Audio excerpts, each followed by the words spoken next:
कौमी असम्बली का इजलास आज शाम 4 बजे स्पीकर अयाज सादिक की ज़ेर सदारत होगा। इजलास में Supreme Court practice and procedure तरमीमी ऑर्डिनेंस 2024 पेश किया जाएगा। कौमी असम्बली सेक्रेटेरिएट ने इजलास का एजेंडा जारी कर दिया।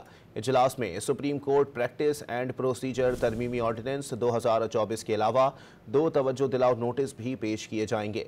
सेनेट इजलास भी चेयरमैन यूसुफ रजा गिलानी की ज़ेर सदारत आज शाम 6 बजे होगा। सेनेट सेक्रेटेरिएट ने भी इजलास का 39 नकाती एजेंडा जारी कर दिया। सेनेट के इजलास में आज प्राइवेट मेंबर डे होगा। इजलास में मुतअद्दिद बिल मुतारिफ कराने के अलावा 2 करारदादें भी पेश की जाएंगी। कौमी असम्बली का इजलास आज शाम 4 बजे स्पीकर अयाज सादिक की ज़ेर सदारत होगा। इजलास में Supreme Court practice and procedure तरमीमी ऑर्डिनेंस 2024 पेश किया जाएगा। कौमी असम्बली सेक्रेटेरिएट ने इजलास का एजेंडा जारी कर दिया। इजलास में Supreme Court practice and procedure तरमीमी ऑर्डिनेंस 2024 के अलावा 2 तवज्जो दिलाओ नोटिस भी पेश किए जाएंगे।